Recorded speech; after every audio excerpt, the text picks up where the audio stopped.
ನಂತರ ಸೂರ್ಯಾಸ್ತವನ್ನೇ ವರವನ್ನಾಗಿ ಪಡೆದ ನನ್ನ ಜನ್ಮ ಸಾರ್ಥಕ. ಶಿವಸೇವೆಗಿಂದು ಯಾವ ಕಂಟಕವಿಲ್ಲ. ನಾನು ಯಾರ ಮಸ್ತಕದ ಮೇಲೆ ಅಸ್ತ ಬಿಡುತ್ತೇನೋ ಅವರು ಭಸ್ಮ, ಅವರು ಭಸ್ಮ. ಸುರ ನರ ಯಕ್ಷ ಕಿನ್ನರ ಕಿಂಪುರುಷ ಗರುಡ ಗಂಧರ್ವ ತ್ರಿಮೂರ್ತಿಗಳಾದಿಯಾಗಿ ಆತಳ ವಿತಳ ಸುತಳ ಮಹಾತಳ ರಸತಳ ಪಾತಾಳ ಲೋಕಗಳನ್ನೆಲ್ಲ ಅಣುರೇಣು ತೃಣಾಕಾಷ್ಟಗಳಾದಿಯಾಗಿ ಸರ್ವ ಜೀವಿಗಳು ನನ್ನನ್ನು ಕಂಡರೆ ಗಡಗಡನೆ ನಡುಗಿ ಪಲಾಯನಗೈಯುವರು.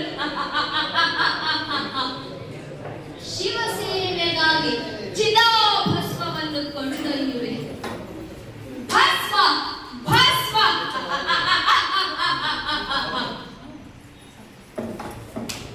ಹರ ಹರ ಮಹಾದೇವ, ಹರ ಹರ ಮಹಾದೇವ, ಹರ ಹರ ಮಹಾದೇವ. ಯಾರೀ ಸುಂದರಿ? ಅಬ್ಬಬ್ಬಾ, ಸುರ ಸುಂದರಿ. ಮಾತೆಯಾದವಳನ್ನೇ ಮೋಹಿಸುತ್ತಿರುವೆಯ ಭಸ್ಮಾಸುರ, ನಿನ್ನನ್ನು ಈಗಲೇ ಧ್ವಂಸ ಮಾಡಿಬಿಡುತ್ತೇನೆ. ಹೊರಡು ಇಲ್ಲಿಂದ. ಪರಮೇಶ್ವರ, ಮಹಾದೇವ, ಏನಾದರೂ ಒಂದು ಪರಿಹಾರವನ್ನು ಕಂಡುಹಿಡಿಯಿರಿ.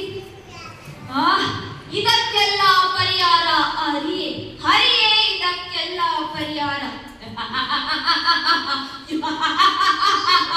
ಧ್ವಂಸ ಧ್ವಂಸ, ಅದು ನಿಮ್ಮಿಂದಾಗದ ಕೆಲಸ. ಹೊರಡುತ್ತೇನೆ ಹೊರಡುತ್ತೇನೆ, ಆದರೆ ಈ ಅನರ್ಘ್ಯ ರತ್ನವನ್ನು ಪಡೆದೇ ಇಲ್ಲಿಂದ ಹೊರಡುತ್ತೇನೆ.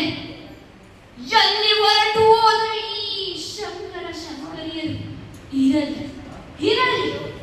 ಈ ಸುಂದರವಾದ ಉದ್ಯಾನವನದಲ್ಲಿ ಸ್ವಲ್ಪ ಕಾಲ ವಿಶ್ರಾಂತಿ ಪಡೆಯುತ್ತೇನೆ. ಆಹಾ, ಈ ಚಲುವೆ, ಸುಂದರಿ, ಸುರ ಸುಂದರಿ. ಅಪ್ಪಪ್ಪಪ್ಪ, ಕಲ್ಪಿಸಲು ಊಹಿಸಲು ಅಸಾಧ್ಯವಾದ ಚಲುವೆ. ಈ ಜಗದೇಕ ವೀರನಾದ ಭಸ್ಮಾಸುರನಿಗೆ ಈ ಅತಿಲೋಕ ಸುಂದರಿಯೇ ಸರಿಯಾದ ಜೋಡಿ. ಚಲುವೆ, ಯಾರು ನೀನು? ನನ್ನ ಮನಧರಸಿಯಾಗುವ.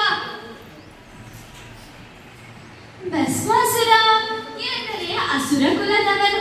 ನಾನು ಗಂಧರ್ವ ಕನ್ಯೆ ಮೋಹಿನಿ ಎಂದು ನನ್ನ ನಾಮಧೇಯ.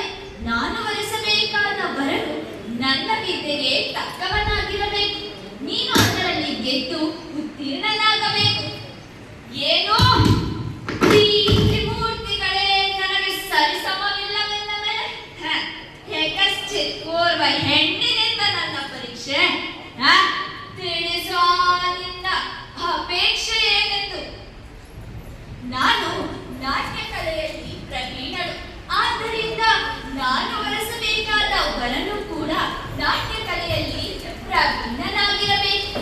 ನೀನು ಅದರಲ್ಲಿ ಉತ್ತೀರ್ಣನಾಗಬೇಕು. ನೀನು ಗೆದ್ದರೆ ನಾನು ನಿನ್ನವಳಾಗುತ್ತೇನೆ, ಇಲ್ಲದಿದ್ದರೆ ಸೋತನೆಂದು ಒಪ್ಪಿಕೊಂಡು ಇಲ್ಲಿಂದ ತೆರಳು.